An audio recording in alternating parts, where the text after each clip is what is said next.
Today, the blizzard-battling technicians are testing a new, high-performance version of the Ford Focus hatchback. Every model has to pass a fearsome battery of tests before it's allowed into full production. The first one is extreme heat. In the sun, the interior of a car can increase in temperature by 1 degree Celsius every 2 minutes.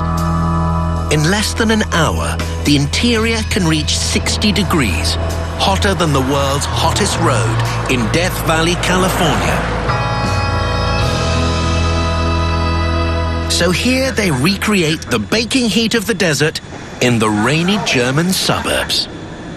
Technicians rig 200 temperature sensors.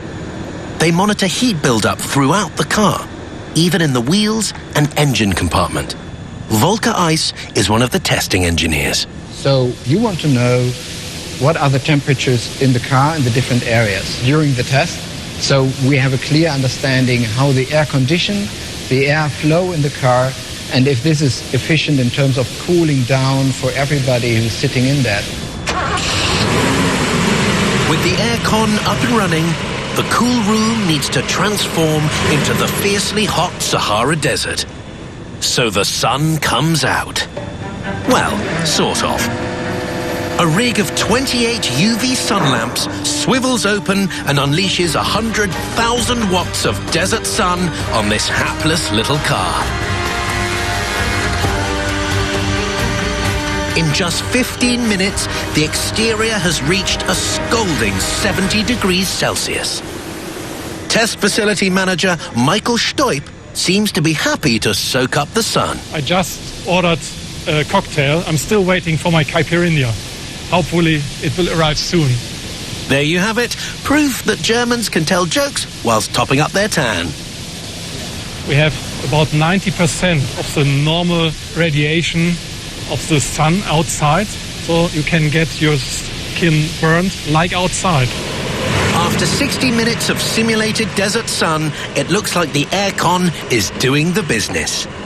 The sensors show the interior is still a comfortable 20 degrees. For this car to make the grade, they have to know it can stay cool on the move. And the wind tunnel's a little short on driving room. But you don't need a road when you've got one of these, a dynamometer. It's like a giant treadmill that allows the wheels to turn while the car stays on the spot. Unfortunately, there's one thing the dynamometer can't do, which is replicate the flow of air around a moving car. But this is no problem for the tornado techs at the weather factory. Step inside their 4.5-meter wide wind machine with giant fans that can whip up a Category 5 hurricane.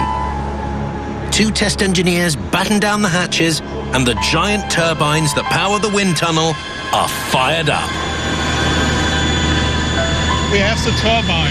It's the heart of the wind tunnel. Over there we can see a small door.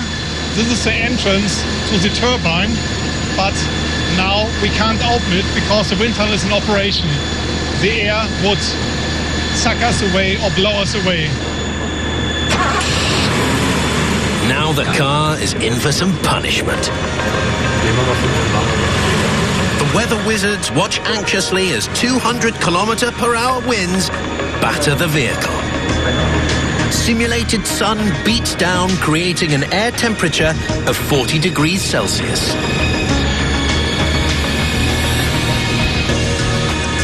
If the vehicle works under these conditions, it works under every other condition as well. After 60 minutes of automotive hell, driving through a hot desert in a virtual hurricane, the car hasn't overheated and the data looks good. The car is still in one piece, but it has yet to face its toughest test: snow. This model will be sold in Scandinavia and Russia, where Arctic temperatures can plunge as low as -50 degrees. Right now, the testing room is more Miami than Murmansk. So to chill out, the weather wizards turn the temperature down and bring out the big gun. The snow gun, to be precise. This is a snow gun. For the snow test, we bring the snow gun into the settling chamber of the wind tunnel. Then we supply cool water and pressurized air in order to create the small snow crystals for our technical snow. The Big Chill is the culmination of 3 years of development for this car. If it fails this test, the engineers will be under pressure to fix it in time for the car's release. Not all the data can be collected remotely, so Jonas Chubik and Vurul Aktumar have to brave the Siberian conditions. What we intend to find out is if the snow collects in the air filter box in front of the air filter, and if the amount of snow is too high, simply the engine can no longer breathe. There's not enough air getting to the engine, and you simply lose power.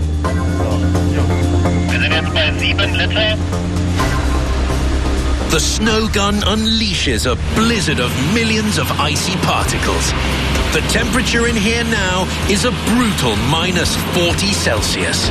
We're hoping to finish the half-hour test and still have full engine performance, so no other failures happening. After a hail of simulated Siberian winter, the car is still running smoothly, and the engineers can still feel their fingers. The car works very good. It fulfills all the expectations, and it will achieve the targets we have. This car can now go into full production, ready for whatever the world throws at it.